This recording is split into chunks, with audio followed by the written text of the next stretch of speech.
Well, hello, and thank you so much for joining us on this episode of Not Just Crew.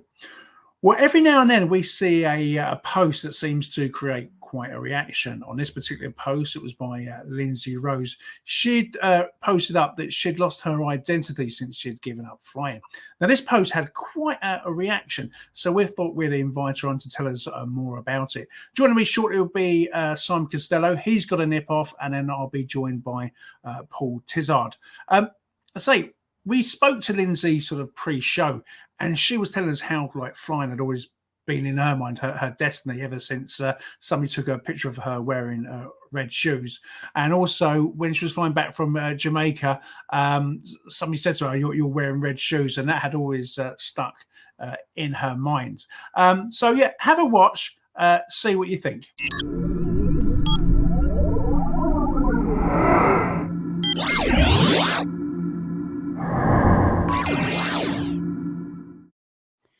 So, Lindsay, thank you so much for joining us today. And it's amazing some of the stories we get coming through the Not Just Crew posts.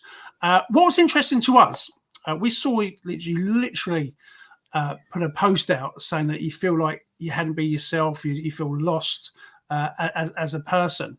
And we're hearing a lot of that in this industry. But let's just get sort of a bit of background information from you. How long have you been flying? How did you get into flying in the first place?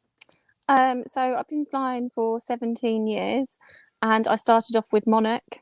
Flew for them, and then left to go to a few different airlines. Just sort of, unfortunately, the second airline I was with went bust, and then went to the airline that I'm with now. Was made redundant in business response. So I went to another airline, and then ended up back at the airline that I was with. Did you not get the message by then? Excuse me. obviously not. But No. yeah, I just tried to stay within the industry as much as I could. So what drew you to the industry initially? I think, well, my cousin was a flight manager with a major airline, and her lifestyle, really, the long trips and what she did, I think that's what, and I quit uni and I didn't really know what to do. Yeah, but did you fit into the role of cabin crew quite quickly? No, I didn't. I hated it to start with, because I didn't like the fact that, because I was so young, my friends had just started going clubbing and pubbing, and I might be getting on board and doing a night flight to Ibiza or, I don't know, Heraklion, and they're out having a drink and enjoying themselves, and I'm missing out. So I didn't actually like it, and I did look for a 9-to-5 job. But I think it was when I was laying on a lilo in Cuba for 4 or 5 days that I realised, hang on a minute, this is my lifestyle. That's a long time on a long time to be on a lilo. Yeah, 4 or 5 years. It was a glue to your backside. Yeah, I think my thought would have been, I've been on this lilo 5 days now, and no one seems to even be searching for me anyway, and I'm getting thirsty and hungry. At what point did SC Rescue come and get you? It was a bit like that film with Tom Hanks in it, Yeah. Castaway. And what did Wilson have to say about it? If you remember Wilson, for those who don't remember the film. Yeah, okay. Well, no, but honestly, I mean, because you took the time to write that post. I mean, Simon's discussed subjects like this before. So after business sort of response, in fact, before I go into that, how quick did the COVID situation hit you, realizing, my God, the aviation industry is in trouble? I don't think initially I thought it was gonna. I just initially I thought, oh, this is, I think it's going to last 6 months or something, and we might take a little hit, but not, I started FaceTime, my best friend every single day, and we're like months and months, and you're thinking, hang on a minute, we're still sitting in the same place and we're almost a year on. So not initially. I didn't think it was going to be as bad as, it's been hit. No, and what was the first thing you actually sort of met? And I'll bring Simon here in a moment. But what's the first thing you actually sort of started missing first? Was it you noticing you weren't abroad, or was it the fact you weren't chatting with other crew? So what did you miss first? I think it's the whole it's the whole lifestyle, the whole thing of, not wondering where I'm going next, but getting ready to go on my next trip and knowing that I'm going away for 24 hours to catch a bit of sun.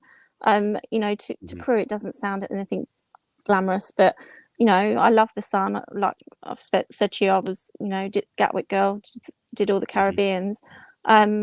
Started missing that. Just started missing the lifestyle, really. Yeah. I mean, Simon, you were saying even though you did know you were going to be made redundant, or you took voluntary redundancy, you still said you sort of missed the same thing, like all of a sudden sort of hit you and it.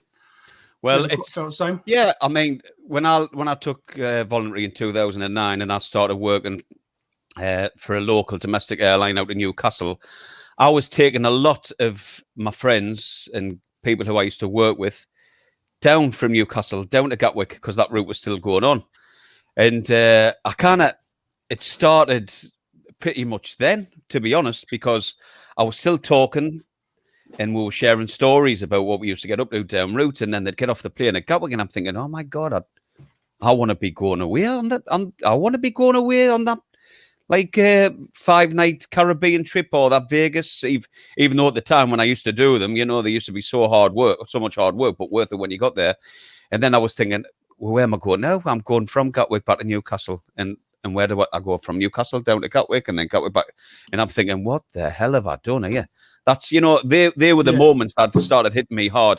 And then I'd still be doing that route and I'd be bringing those guys home like about 5 days later. And they've got a lovely suntan, they're shattered, they're dribbling down the chin. And I was kind of like, even though I used to hate that at the time, I used to be jealous walking them thinking, look at that, they're exhausted because they've had such a blooming great time. Like on that trip where they've met people that they probably didn't expect to meet, and they've had a great time down route. They've been swimming in the Caribbean. They've been lying around the pool doing nothing for days, eating food. And these were the moments for 2 years, like when I was working for the domestic airlines, that I realized, just like you did, Lindsay, I was like, oh my God, I've made a mistake. I've made a mistake, but I hadn't, because it's like, I cannot have the best of everything in the world at all, because I moved home I did that job to be more at home with the family. So I cannot have my cake and eat it. You know what I mean? But I still had those feelings. Yeah. And so Lindsay, I mean, because you must have been feeling that for a while before you put the post out on not just crew. What kinds of reaction were you actually expecting? Were you thinking people felt the same as you, or were you looking for reassurance? I'll tell you what I'll do, guys. Before like you answer that question, Lindsay, I'm going to go through the post, okay? Yeah. Just so like the guys out there are aware of what Lindsay was feeling, what so many of us feeling, because this post it generated over 600 reactions within our group, hundreds of comments, and over 600 like emojis of support, hearts and all that. So everybody can resonate with what you were going through. Okay, so the post goes, right. Now, don't be embarrassed. There's nothing to be embarrassed about here, because like you're at Not Just Crew, and this is how we all feel. And you're not alone on this one, as you know. Right. So this may sound so silly, but does anyone feel like they've lost part of their identity since they haven't worked for an airline or haven't flown? I feel a completely different person. I don't know about everyone else, but to your friends and other people, saying that you are cabin crew and saying your crew for certain airlines is amazing to them. And I think anyway that they have a perception of you, and to some people, you're almost a mystery. Yep. Now, I'm not sure if I'm explaining myself very well. Well, you were. It's almost annoying me that the airline has consumed me, and I feel like unless I work for them, I don't really have an identity. I went to a barbecue last week and I just felt like I had nothing to say and nobody would find me interesting. All over a job. I ended up talking to people for ages over all sorts of things. But because my job has dominated most conversations for so long, I was so reluctant to go to this barbecue in the first place. Now, I have a lovely life with a lovely man and family and friends, so it seems crazy, really. Maybe I'm not even explaining myself well, and saying I've lost my identity isn't the correct way of saying it. Hopefully you all know what I mean. So that's the post. Wow. Yeah. That's hearing that back again is actually quite amazing, and Yeah. I think that's one of the reasons why I contacted you pretty much straight away, and that's before it even had the reaction within our group. It did. So yeah, go back to my sort of previous question, which I'm hoping I can actually remember now. Oh yeah, were you after? Did you generally think other people might be feeling the same, or were you sort of after reassurance? For that, because it was quite an amazing post. Mm-hmm. Thank you. I just think I wanted to know if people were feeling the same as myself. Yeah. I don't know. My friend messaged me straight away and said, "Oh my goodness, what a reaction you got to your post." Mm-hmm. But I just wondered if other people felt loss of identity. Yeah, loss of identity. That's all I was wondering. Yeah. Well, they do. They do. The short answer is they do. Yes. It's like, but that's why we love doing what we're doing in the group, because like you're sitting at home, and you're wondering these questions. So you post something like that, and then you get the response that you might have been overwhelmed by the response, but it must be quite reassuring to know that you're not alone in like the way that you feel and the thoughts that you have. That so many of guys from all these amazing different airlines from all around the world feel exactly the same as what you do. I think what I wanted to get out of it is, and we never will. I never will get what I want out of my question, but is why? Why do we feel a loss of identity working for an airline? Why does it consume us like that? Right. And why do we feel? Well, why do I feel like unless I work for an airline, then I'm not the person I was? Because I am the person. Deep down, I am that person. And I was thinking earlier, was I my true self when I was when I was flying, or was I not? And was I putting on a false? And this is actually me. I don't know. But my main thing is why does an airline, make us feel like that? Yeah. It is. Well, because it is a lifestyle. Whereas just as well, it's not just a job, is it? I mean, say you can go to dinner parties with surgeons, all these like top professionals, and yet you find around that dinner table they're more interested in talking to you sometimes about your lifestyle than other things that they've been doing. So I'm just wondering if that's what you were sort of missing, because you mentioned the barbecue as well. Yeah. I say we're not experts on it, by the way. I say this is just a chance to have a chat, because there are so many. To command a response like that, 600. But by the way, I didn't get a chance to go through all the responses. I'm assuming or hoping they were all positive and reassuring. Oh, absolutely. Yeah, I think they were. Yeah, they were absolutely. I'll tell you what my take on it personally, right? When you work for an airline and all your experiences, the majority of them are of a positive one, and you love what you do. You love the places that you go to, and you love, in general, 90% of the people that you meet. Not everybody's going to float your boat, whether they be managers, cabin crew.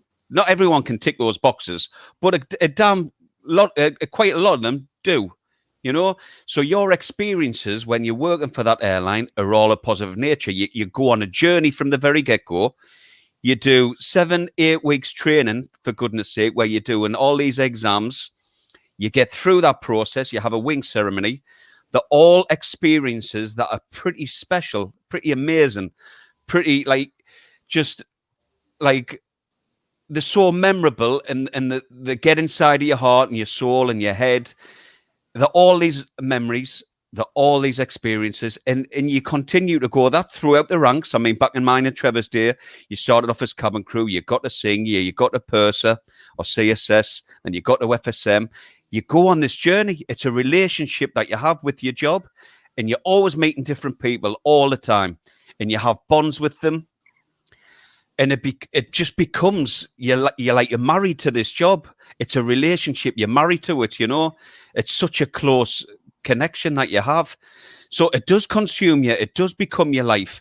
And as you were talking about, where you being your real self, you can only be the person that you can be when you're stood in front of somebody. That's the person you are. How you react to experiences and how you react to people. That's you. That is nobody else. That is you being yourself. You are real. You're very, very real. And you only adapt to situations and people that are put in front of you. So don't ever question who you are as a person. No. You are 100% real. You will go into another environment, maybe it's in another job, and you'll be different because you'll be in front of different people. You'll be faced with different experiences. Flying is so unique.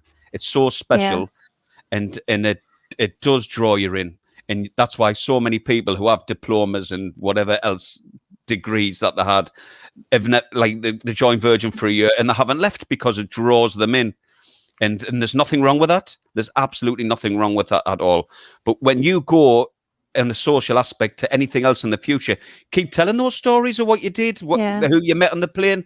It's still you. You are you. And you went through all of those experiences, and you're never going to be a different person because you haven't flown for so long. No. I think it's just that we're just a different breed, aren't we? We're just to any other, and like I said on my other post, it's the status we hold within the working industry. Some people see us as whatever they want to see, just serving tea and coffee in the sky, but we're not that. We're far from just that. We're so highly trained, and as I said again in my post, we're a mystery to people. We're just passengers on the aircraft. They just watch us, don't they? On a 9-hour flight, you see some passengers, they haven't taken their eyes off the crew. They've got a whole IFE system in front of them, and they don't watch one film. They're just watching you go up and down, and we're just fascinating to people, aren't we? But I think it's because when I was reluctant to go to the barbecue, because although I've still got those stories, I hadn't flown, and I was sort of cross the fact that a job had made me feel like that when I shouldn't feel like that. I should just be me, but I suppose, did you get many people asking you about the current situation, which you probably didn't really want to talk about anyway? Like being furloughed, because I mean, say one of the things I did as soon as this happened was join Project Wingman. Now it's just helping out in the local hospitals, but I mean, you're working with other airline crews as well. And one of the I literally just I was doing that again. We're on Monday now, aren't we? So I was doing that last Monday. That's the reason. You know what I mean. But one of the reasons I did that, because it kept me in communication with other crew. You're working at a team in a sort of semi-airline environment, and it stops all that. I was going to say, have you ever thought about going down along those routes? Because Project Wingman's really, really good, actually. It's been really good for that. Especially in Eastbourne, you've got what's the big hospital there? I don't know. DGH. DGH. But it was really good for that, and it was all airline chat, and I think half it's been separated from the airline sort of community as well. Hence one of the reasons why I did that initially. But no, it was that was quite interesting. So what's your actual situation now? You're on CCRS. CRS, and but I think when sorry to interrupt you, but now I find that when people ask me the question about it, I dismiss it. I say I don't know what's happening, and that's it. Yeah. And that I end the conversation. I don't blame you. I would do exactly the same, because what's the point of going down the same route, having the same conversation? It's draining and it's not good for you, your own kind of mental attitude as well. I do exactly the same. It's I hate repeating a doom and gloom story. I'm just right. I don't want to be going over old ground all the time, because it's not of a positive nature. And it's like I agree with you. I would do exactly the same. Yeah.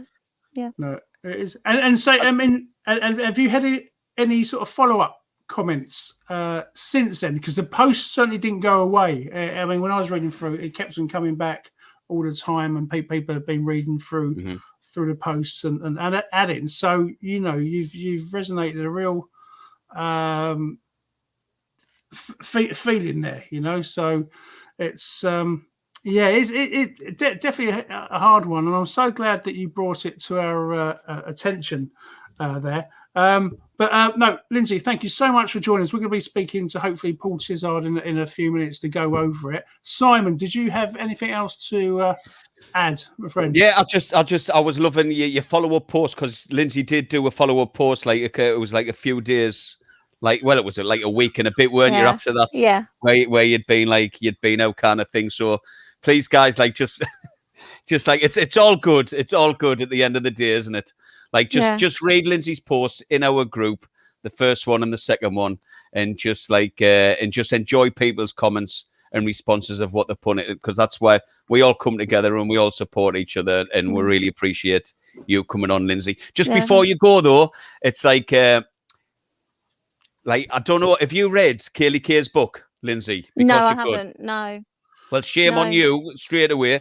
But anyway, never mind. You can actually listen. No, but if you haven't got time to read, it's on an audio book now on audible.com. Just look up Not Just Crew or KJ. But my point is, in Kaylee's book, like exactly what you covered in your post, that's in the book, where she's just got back off a flight. She's absolutely shattered. Her friend's having a barbecue. So, like, a friend's told her to go around to the house, get your head down for a bit, you know, and, like, you know, I know you're tired after your Hong Kong. She comes back after a Hong Kong. She's ready for the barbecue. And then she's got all of those feelings, but she obviously still flying, where she's the mystery. You know what I mean? She's the mystery. She's like, she goes around the barbecue and everyone thinks she's, you know, this, like, you know, amazing person. And, you know, that it's exactly the same situation. Yeah. And then later on, you know, she's not the amazing person anymore. Somebody else is, you know, losing the self of identity, questioning herself, you know, thinking, I mean, I've even just sold really quickly. I have had a little convertible. You know, Crew, they want the latest phones, the convertible car. You used to see the pilots driving out in their little old bangers, but the Crew had the best cars in the car park. And I just sold my convertible, and even that, I couldn't get over it. It was part of me, like, you know, driving to and from Gatwick or Heathrow in my uniform. It's part of your identity, isn't it? And that was all part of it as well. So, but but thank you, though. Thank you both for everything you've done for this group. You're amazing. Yeah, well, hopefully we'll get a reaction from this. Lindsay, you're still a peacock. Shake those feathers, darling. You are still a peacock. Get your plume out and shine, because you're awesome. Like you are, darling. Don't worry about that. So are you. Both of you are too. Yeah. It's lovely talking to you both. Yeah, lovely. Well, look, thank you for joining us, Lindsay. We'll go over. Hopefully, we'll go over to Paul or take a break now. But see you in a few moments. Well, Paul, there we go. I mean, that was quite interesting to say. As you know, as you heard from Simon, she put this post up, and it had a hell of a reaction. Loss of identity. Is that quite a common thing, do you think, within all industries, or pretty much the airlines where you work as a close team? Yeah, I've been thinking about this because I read the original post, and so it was interesting to see Lindsay talking there. And I had lots of thoughts when I read that, and I've been thinking since the post. I've been thinking quite a lot about what might be going on here, and I've got a theory. Yeah, and I'm willing to share it with you. Oh, please do. Oh, this is why you're rubbish. No, we don't. This is what we like. You're usually quite honest and to the point, and very modest as well. But we keep bringing you back, Paul. Oh, I really appreciate it. It's an honor, honestly. So first of all, I really felt for her, and I think that's probably something that a lot of people experience. And when I think back to my flying days, every single memory is in sunshine. I can't really remember any where it's dark and grey, because that's the thing about the way that memories are laid down, aren't they? And so it yeah. really got me thinking. So there's two things going on here, I think, which are really relevant, hopefully, to what Lindsay was talking about. So the first thing I think is the way that memories are made. And so most of the things we think about with crew, if you think about that lifestyle, you're getting compacting. It's like, although you've got the work stuff which interrupts it, which obviously if you love your job as well, that's a bonus. Yeah. But you've got those trips. You have a great trip with a great crew.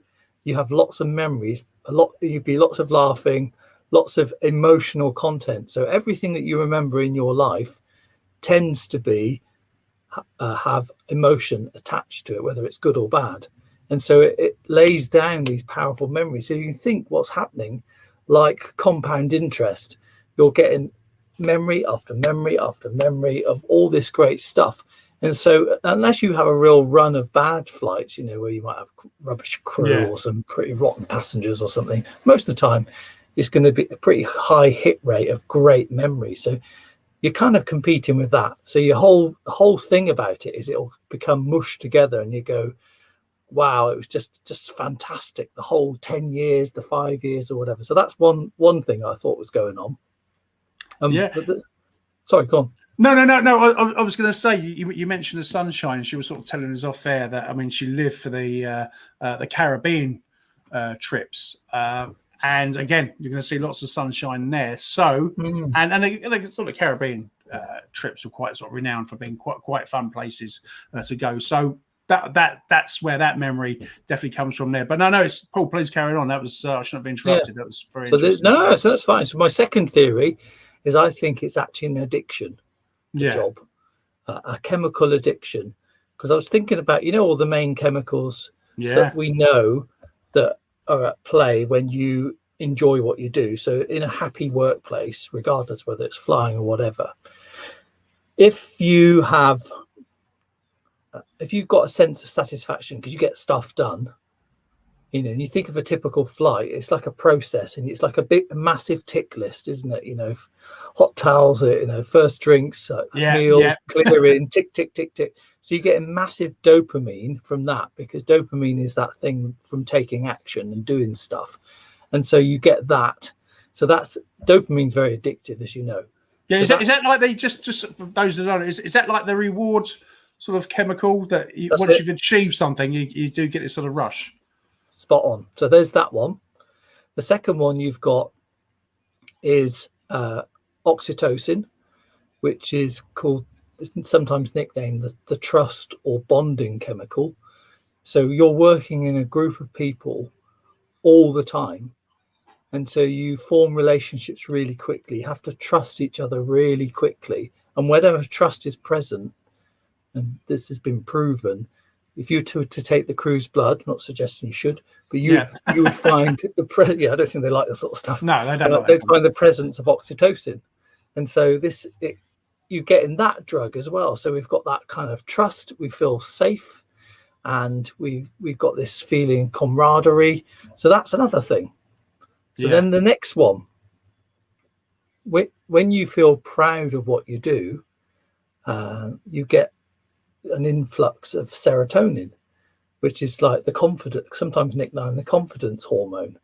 And so you can imagine walking through the airport, people looking at you, feeling really good in your uniform, feeling sort of proud that you've done it, getting on flights, people reacting to you the way they do, people reacting to you when you talk to them in social groups. You've got this massive influx of confidence and from feeling proud of what you do. So you're getting serotonin as well. And so when you're then talking about another thing that you don't feel proud of, there's no hit, but there's more chemicals. So the other one I thought what might be possible, which is wouldn't be possible in most jobs, but I think it would be in this one because of how grueling it can be. Thinking about doing a return from, US to UK, Boston. Yeah. Like it's just like mad. And you get, I think, because you have to push through, you're tired and probably have to push through a bit of the pain barrier because you're, worn out, you're exhausted. It's physical work. You get endorphins as well, which is obviously nicknamed the runner's high. Yeah. So you imagine, so you land, you feel like a massive sense of achievement. You've got all of that going on, plus the endorphins, the dopamine. So it's a massive, massive hit of chemicals every time you go away or think about going away. And there's another one. But the other one I just thought of then, vitamin D. Yeah, of Because course. we're in the sunshine, aren't we? So Yeah. you've got all these feel-good chemicals going on. Yeah. And although we'll have the other things as well, like cortisol, which is the stress one, so you Yeah. might suddenly feel a bit of that when you're coming into land. You go, oh my God, we've got to clear in and we've got no time at all.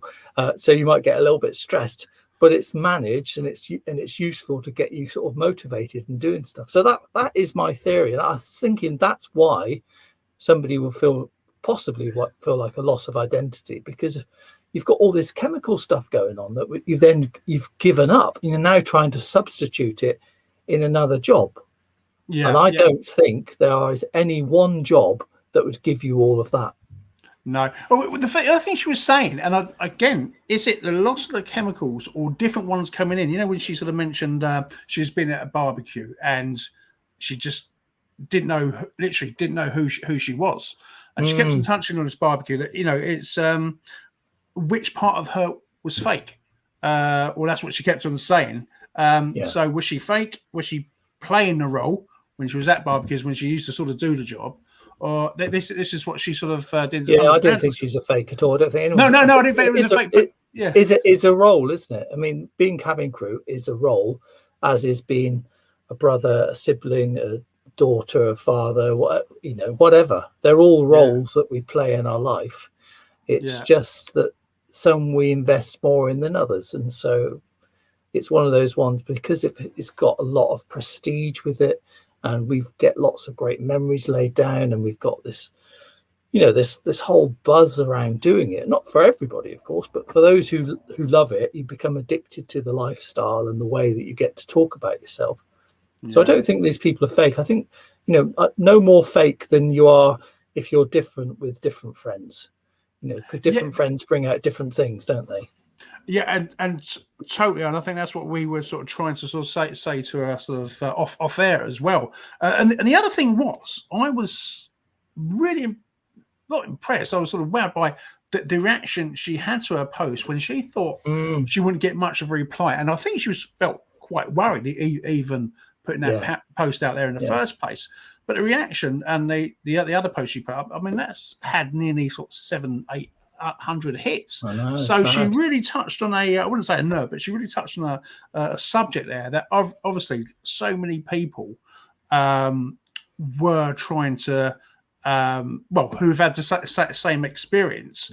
It was, hopefully that'd be a comfort to her.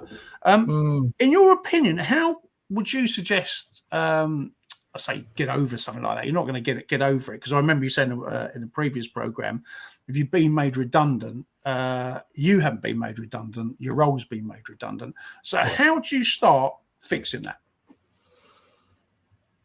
Well, it's a tricky one. So there are elements of what you liked from that job that you'll find in other things, and you've seen there's many posts of people who've gone from perhaps doing flying and they've gone and joined the police, or they've joined the NHS, or they've gone into hospitality. So I think there are transferable elements in terms of things that skills, but I think actually getting stuff done, doing a good job, that feeling proud of what you're doing, all of these things can be found in other roles. I don't think there's any one role that would give you that unique combination. So I think it's possibly a chance we have to decide and sort of go, that was then, that's still part of me, but it's just that chapter is finished. This next chapter, there will be other benefits that you'll get to it. So for example, I've noticed in a lot of the posts that people have said, I really, really missed it. I didn't know who I was.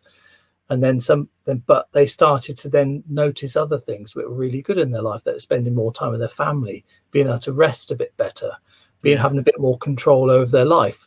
And so these can give you different feelings of gratification that you wouldn't have had before. So it's not really. So I do believe people can move on. I do think that's absolutely possible, because it is just a role. It's a moment in time. And I know Yeah. even now, when I went for a job interview about 6 weeks ago, which I got, Yes. you'd hope so, wouldn't Well you? done. Yeah. But I didn't know, because sometimes, you can be skilled and all the rest of it. And I trained all this stuff. It doesn't guarantee you get the job, because you've got to be a good fit. But anyway, one of the questions was, what was it like working at Virgin? Now, bearing in mind, I left Virgin in 2001, and I've had 20 years of life since then. Yeah. So you can understand that it is very hard for people to let go of it, because others can't let go of it either. They are also attach lots of things to it and think they still see the glamour.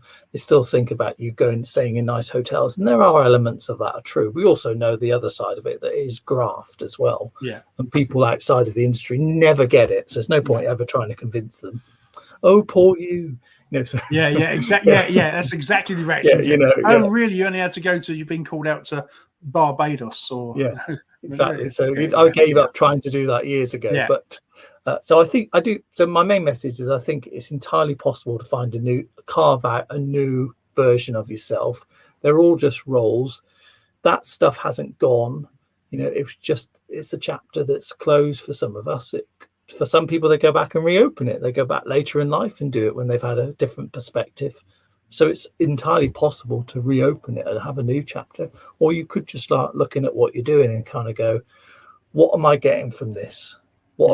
Start to focus on the great stuff, and accept the fact that, I'm not going to necessarily have a permatan all year. And I'm not going to be able to buy, have the expanse and that sort of thing that you get from just being able to travel. But there are other things, Yeah, no, absolutely. No. Look, thanks so much for coming on about that, because I say that we found the post so interesting. I remember a messenger straight away and said, did you fancy coming on and talking about this? Because sometimes on Facebook, sometimes even on this group, maybe sometimes we emphasize too much how well people have done since they've left flying, and it's sort of nice for people to know, not everyone always feels like that. So I still miss it. I mean, of course, I still miss elements. I don't miss everything. I don't miss Christmas rosters. Christmas. I don't miss. When you just taking off, and the passengers are sat down and you're pushing a trolley uphill. I don't miss that. No. Yeah, I must admit that was the one of the worst bits. Waiting for that seatbelt sign to go on and sort of go into action. Here we go. Yeah, there we go. So I mean, maybe sort of Lindsay should start remember the bad elements, the bad flights, just to get her over it. I don't want to destroy her memories of how good it is. I do think that comes. I think it's about balance, but it's you've got to be able to attach to some new stuff. Yeah. Then to be able to look at it and kind of appreciate it. But also there's there's still a lot of hurt out there. A lot of people are still in shock that it's actually happened. So you can understand it's taken a while for it to let it go. A bit of rawness still out there, Yeah. Well, I was going to say, if the industry comes back, she doesn't have to give it up. There's a good chance she could be back flying soon anyway. Yeah. And for others who there isn't going back, if they go to our website, you produced a fantastic newsletter for us on interview tips. And in the second edition, if you are struggling, we've got an issue on their mental health as well. But your interview tips was absolutely brilliant. They can find out on our website, www.notjustcrew.com. There's no point knowing stuff you don't share it, is there? No, exactly. Yeah. So they can find that there. In fact, but just subscribe to our newsletters anyway. We've got some amazing editions coming up. Paul, thank you so much for joining us. I believe keep doing what you're doing, you two Herberts. Yeah, exactly, and that's what we're known as. So thank you so much, Paul, joining us for this episode.